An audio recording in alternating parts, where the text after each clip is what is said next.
Hey friends, you're watching BrainStorm Acres. I'm Henry. I've been working for quite some time getting the dually pickup truck back on the road. As you may recall, the ignition lock would not turn. I tried using penetrating oil on it multiple times. I've jiggled it back and forth trying to get it loosened up, and it just didn't do it. So I finally found an ignition lock cylinder that can go into the truck. It took a little bit of effort, and there was only one in northern Arizona, so I grabbed that. And with that, here's what's been going on. It's taken probably a week to get this far, and I have a little more to do. It's going to continue tomorrow. Well, I'm leaving the steering wheel connected to the puller just for the time being. Now I need to figure out how to pull this off. It's a little different than the ones I've looked at, so I'll be right back. I'm going to see how I get this off. Well, this plastic cover should just slide off, but it isn't. So I'm going to put a little more penetrating oil on it. And I'm going to come back when it's a warmer day, because right now I'm concerned about the plastic breaking. This plastic is probably 40 years old, so it's getting a little sketchy. And since this is a 40-year-old truck, I don't want to try looking for this particular part in a salvage yard or through some kind of aftermarket product, because a lot of times those aftermarket products don't fit right. So this is where it's going to end again today. So far, 3 days in to do what should have been a 10-minute job. Well, I got further today on taking this steering column apart.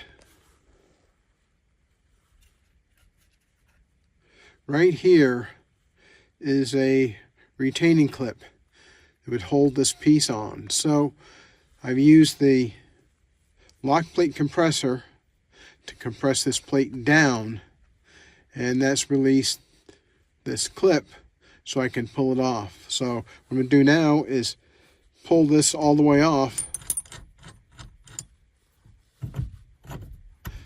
and that clip will come off, or should come off.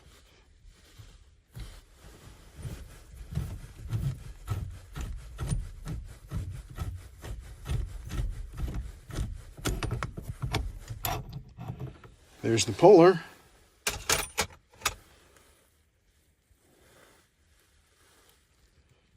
There's the clip. Let's see if this comes out now. There's a spring behind it that's trying to push it out. Hopefully this isn't going to break.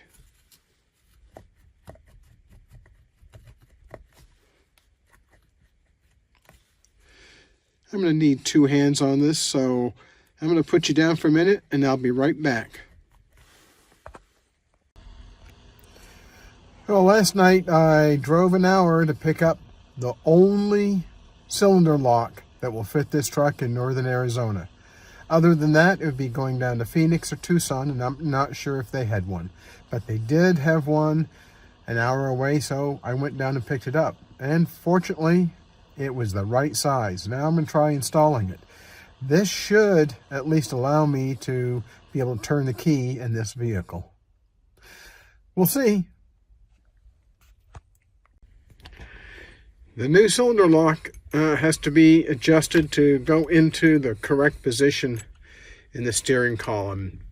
There is a guide on the bottom and a key that goes in. So it's not this key, it's one that's actually molded on the bottom of the cylinder lock. Now I get to put a special locking pin right in behind this piece of plastic. This plastic interferes with the screw, so I have to use both hands to do this. I'll bring you right back.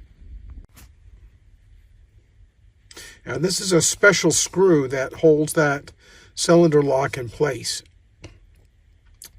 Special shape down here at the end. There's no threads on it, and that's necessary to hold the cylinder lock. And it is a Torx head. And as I said before, I have to fiddle around with it because it takes two hands to get in past the piece of plastic.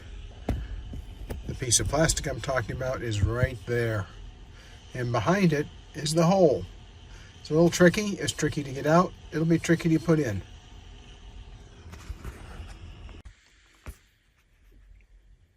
I have the screw in position. Took both hands to do it. Now I'm just going to screw it in until it's tight. Then I'll try turning the key to see if the key actually turns, because there's more to this mechanism than just the cylinder lock.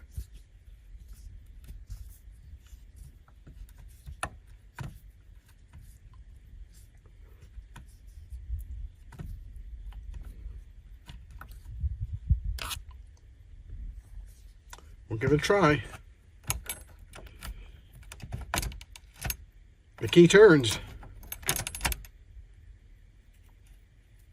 but the battery's dead, so now I get to go charge the battery. Well, thanks. It'll be a few hours after lunch. Well, I had to do a couple more things before I go to lunch. One was this screw right here has to go behind this piece of plastic. The plastic has to be all the way down so that it seats properly with the cylinder lock. So I had to move the cylinder lock part way. I removed the cylinder part way, slid this part in, and then carefully put the screw in.